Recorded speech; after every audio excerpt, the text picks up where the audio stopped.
This video is my review of episode 4 of Jujutsu Kaisen. I am definitely considering getting Crunchyroll Premium to review the 5th episode. So I'm not sure I want to wait a week to watch it, but we'll see what I do.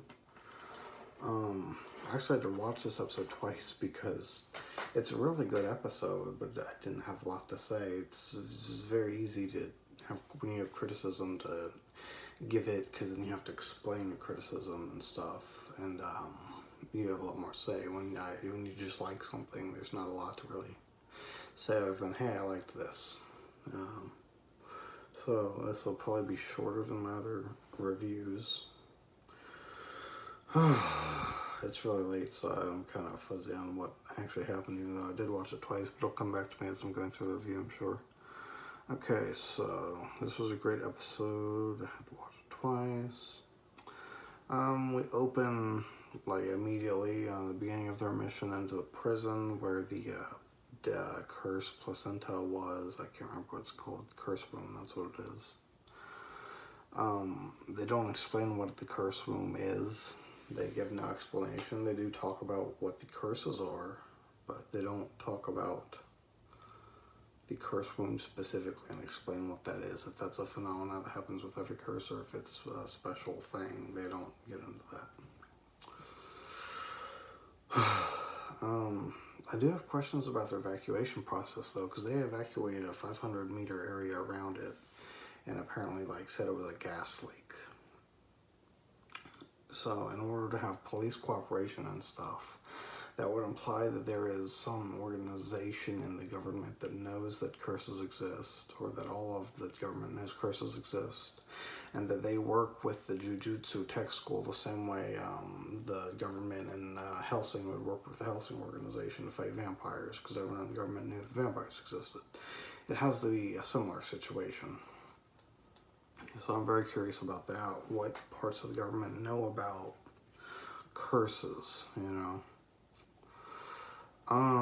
They go over the curse grades. There's like 5, I think. There's grades 4 through 1, and then special grade, and they're kind of meaningless. This whole episode really kind of points out how meaningless and stupid they are. I don't know if that's meant to be a parody of the kind of power level thing, because there are other shows that do this. You've got One Punch Man has that kind of thing going on where they have the different classes of monsters.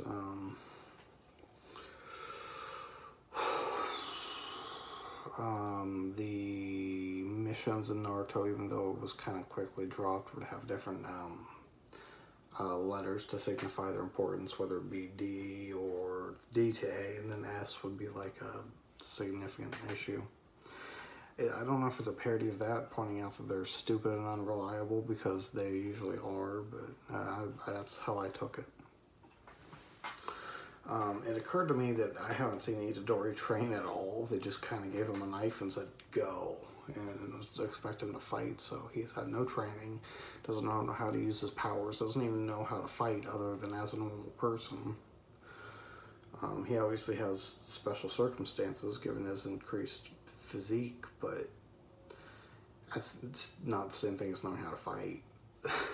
So I was like, why is he here in this big thing, this big mission? Why is this new person who's not even been trained here? This is beyond irresponsible. It's just stupid.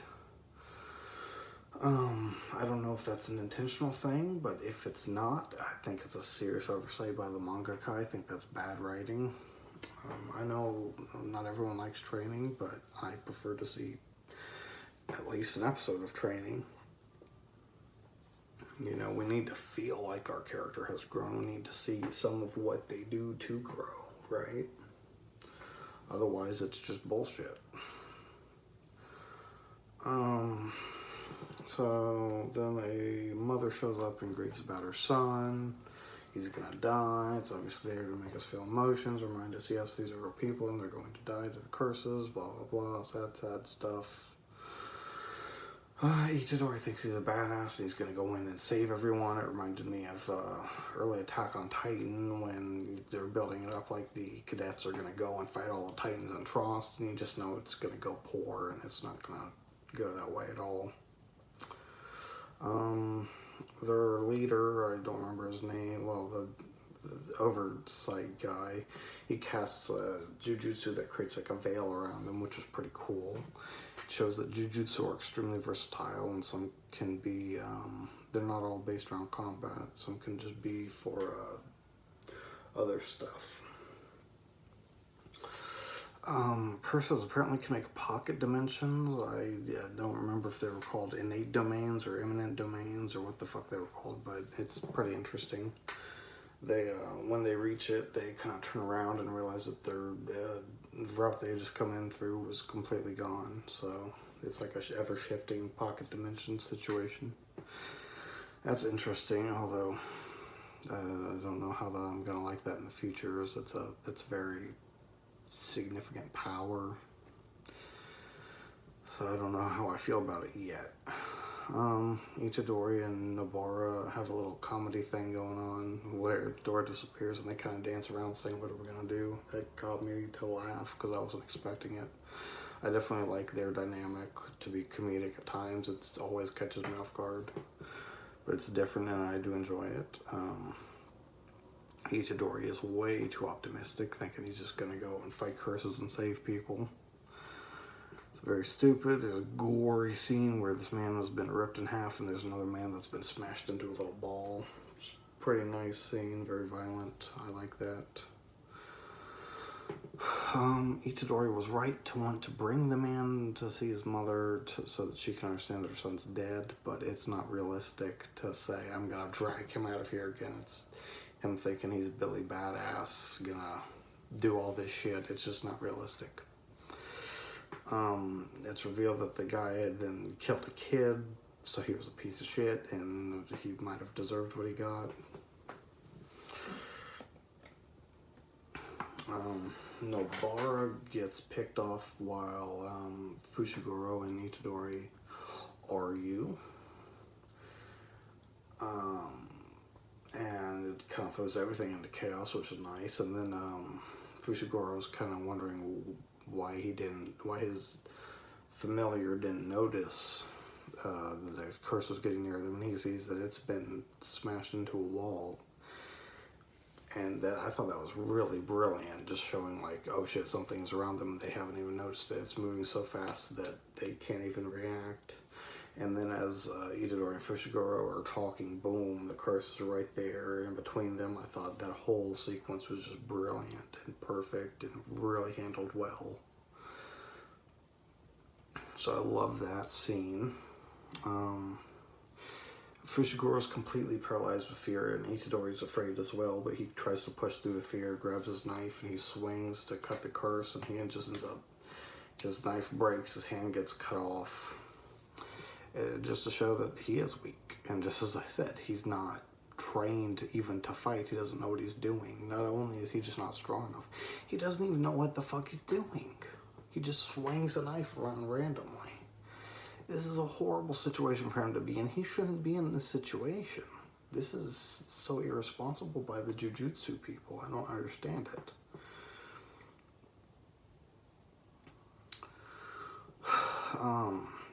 Then this really bothered the shit out of me. I'm gonna skip ahead a little bit in the episode. He just kind of looks at the stump where his hand used to be and ties a belt around it and tells Fushiguro to leave him alone so he can fight the curse. As far as I can think, this is the first serious injury that Itadori has taken. I don't think he's ever lost his hand in the past, and I think anybody that loses their fucking hand, regardless of how afraid they are of the thing that made them lose their hand, I think when you lose your fucking hand, you're gonna scream and freak the fuck out. And he didn't do that. He just kind of moved past it. And no, that was a moment to have him just completely break down in horror at his own weakness, thinking, oh my god, I just lost a hand, I'm going to die. Like, that's how that scene should have went. I didn't think it was handled well, him just tying a belt around it and no. I thought that was bad. I thought that was really bad, which sucks because I loved the scene leading up to that. Nobara also, being caught alone, surrounded by curses, should also be scared. I don't know her history with curses. It's assumed that she's been fighting them for quite some time, but even still, no one wants to die. That's something that I always loved about Attack on Titan, is that no matter who it is, no matter how long they've been fighting the Titans, when they're about to die, they always break down because nobody wants to fucking die. It's human nature to just cry out against the inevitable death you're going to have, and this show is not giving me that.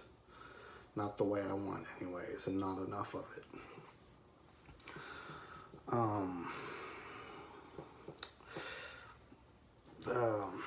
Going forward, we cut to Fushiguro, we're just kind of running. We don't know exactly what happened. We can assume he left Itadori. We don't know why, though it's pretty obvious because Itadori has to release Sakura that that's the reason why he's leaving. And honestly, I thought the two reasons he was running is because one, Itadori has to release Sakura, and two, Fushiguro's power sucks. Because I wrote down my notes, I knew Fushiguro's power sucked. Because it's just so fucking useless and weak. It has utility, I think, because he had a bird. I don't know how many familiars he can make, but they are very weak, and it's not a very good power. I loved Sakura talking to Itadori. That was really good. I really like his character. I love the way he's being used. He's a very, very, very, very, very fun character. The curse that they're fighting, the special grade curse, is kind of goofy. It dances around and smiles and gesticulates and stuff. That's kind of fun.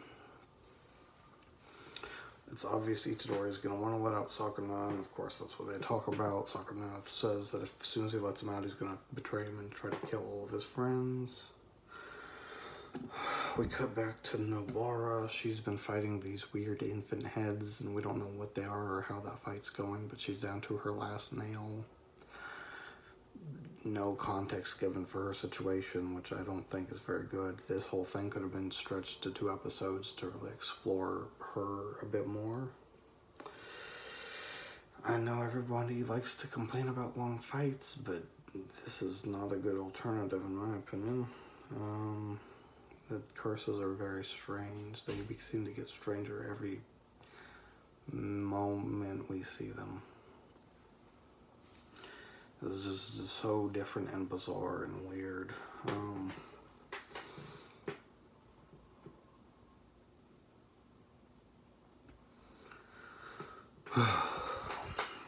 Itadori is obviously going to fail against this curse. He's not going to pull out some random bullshit power-up and win. That much is obvious. This is not trying to be a classic shonen thing where he's going to discover he has power that he didn't know he had, or a new way he can use it. No. He's going to lose because he's weak. Though him being smashed into walls and blasted by curse energy, ki blasts, him living through that is stupid and bullshit. So, you know, this show did seem a little more grounded with human durability, but this is not good for it, in my opinion.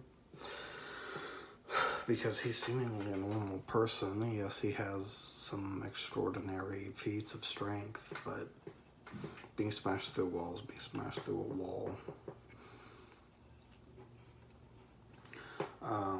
Itadori gets up after being blasted, and he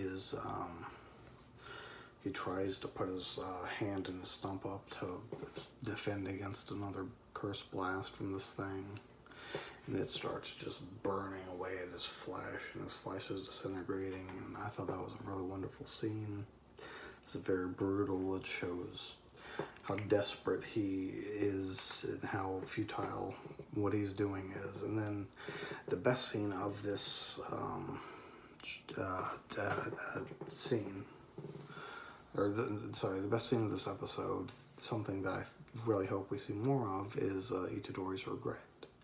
He begins regretting everything that's led him up to this situation. He regrets picking up the finger. He regrets eating the finger. He regrets trying to fight. He regrets not the entire situation.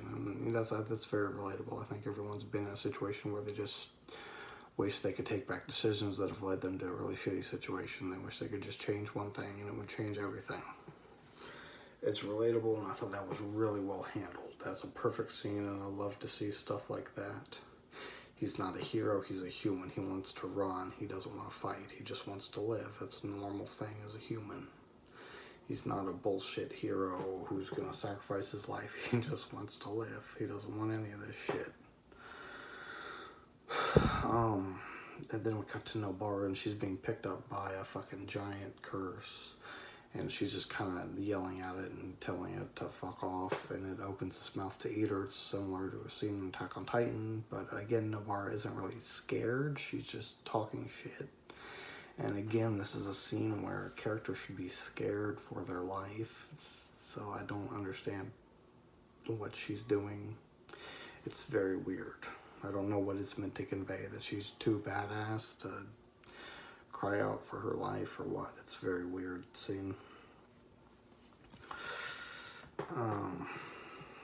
Itadori is completely crushed. He knows that everything he's been doing is futile. His fingers have been burnt away, his hands missing. He knows there's no way he can win. Notice they censor the gore a little bit on his hands and fingers. It's blacked out in certain areas, which I don't really care for that. It's kind of stupid. I've said before, it's ironic that America's getting less stringent with its censorship, and yet Japan's getting more stringent with theirs. He finally gets his bullshit shonen power-up fist and learns to use his power a little bit, and he punches the curse, and it just easily blocks it, because of course it does. He doesn't know what the fuck he's doing, as I've said. That's what should happen every single time someone gets a new power. They shouldn't know how the fuck to use it. And then, of course, here comes the signal, and he's going to release Sakuna. And this is where the episode becomes wonderful. Sakuna shows up, he smiles, he's happy, he just kind of blows the thing off. Its demeanor changes from ecstatic to horrified. I don't know if that's because it knows who Sakuna is, or just it recognizes how powerful he is, but I like to think it knew who he was, because it'd be better that way. I fucking love Sakuna's character. He's great. He's just funny and fun to watch. Fucking just sits there and talks. He just walks past the thing and passes it on his shoulder and talks, which I thought was really fucking funny. He said, let me think, and just walked away and kind of ignored it because he knew it wasn't a threat to him. He's thinking about the best way to handle the situation. He thinks, do I kill it and go after the kid? No, because Itadori will take control again.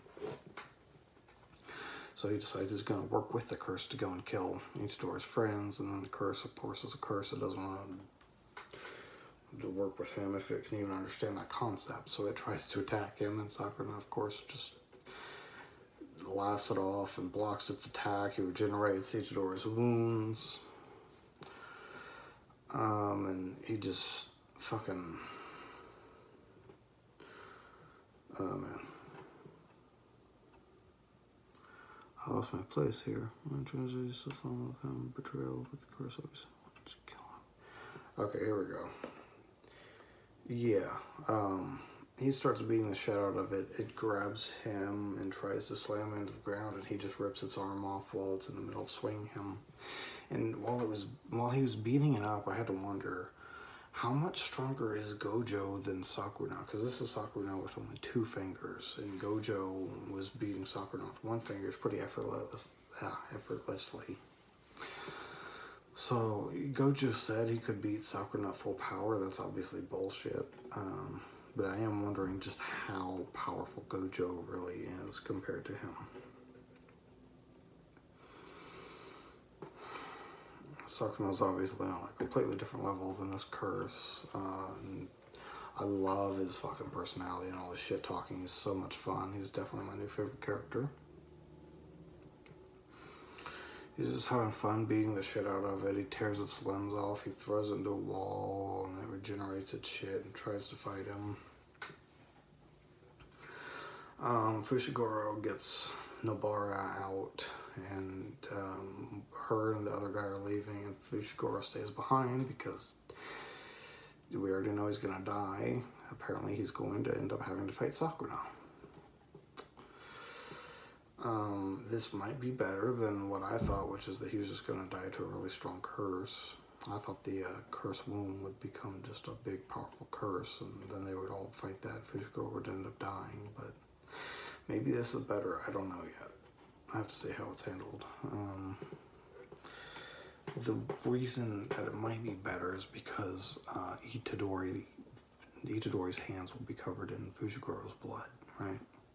So even though Itadori didn't kill him, his body did, and that will fuck with him psychologically. That's what I'm expecting. Sakuna, even cutting back to that, you know, when he watches it regenerate, he kind of remarks that he and it are considered the same thing. They're both considered special grade, which is kind of pointing out once again that the grading system is just complete bullshit. It's meaningless if it can't differentiate the powers between the two of them and call them something different. It's fucking useless.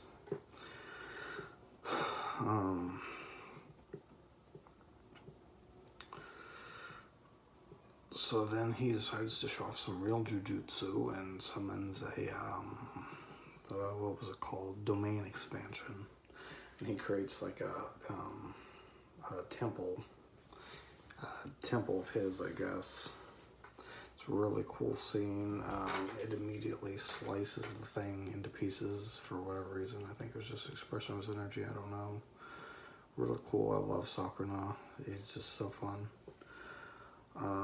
It was obviously just a small amount of his true power, and it was just too much for this special grade curse to bear.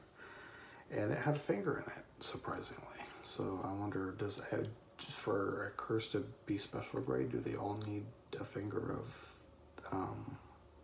Sakuna or what? That's kind of weird. I really hope there are other special grade curses out there other than Sakuna. I've already said I don't like knowing that he is definitively the most powerful, because that's just doesn't leave a lot to imagine. And then after Sakuna kills the curse, he's waiting for Itadori to come out, but Itadori isn't coming back out. So he's apparently lost consciousness, or he's just so depressed at his own weakness that he just doesn't have the strength to come back out. I don't know. But Sakuna becomes elated that Itadori cannot regain control, and I was elated too, because it means I get to see more Sakuna. That said, however, this is too early for Fushiguro to die in the series, because we don't really know him. We've known him for 4 episodes. That's not enough. I said previously that typically you'd expect Gojo to be the one to die, because usually in these stories the master dies to get over how powerful a particular enemy is. And it usually will happen halfway through the first season. Or the best friend will die at the end of the season to give off some really emotional weight, given, you know, we will be connected to this character. I'm not emotionally invested in Fushiguro. He's not charismatic as Mace Hughes was in Fullmetal Alchemist. He's just, he doesn't have a lot of personality. He's got a weak power. I don't know about him. I'm sure, I've said before, I'm sure we will see his flashback and get his story before he dies, but it's just not, it's too soon. It's too soon. I don't have a connection to him. And anyone who would say that they do is kind of being disingenuous. You can't know enough about him at this point. It's been 4 episodes. 5 when he dies. I had a really, really awful thought that at the end of the series, maybe Itadori and Sakuna will split. Like somehow Sakuna will split off of Itadori, and they'll be Itadori and then Itadori Sakuna, and they'll end up fighting each other. That would be awful. I would hate that. So I hope that doesn't happen. I really hope we stick to the whole Itadori has to die to kill Sakuna thing, because that's what I'm really hoping for. And then there's a funny end credit scene where they're kind of talking about phones and stuff, and they all try to hold their phone in their shoulder and ear. And Obara drops hers and it falls to the ground and cracks and she screams, and it's fucking funny because that's very relatable that someone does something really stupid with their phone and ends up breaking it. So yeah, that was episode 4 of Jujutsu Kaisen. Another really good episode. I hope that I continue to enjoy these. I think this was the best episode so far. Nervous about some of the plot decisions, but we'll see how it all is executed in the future.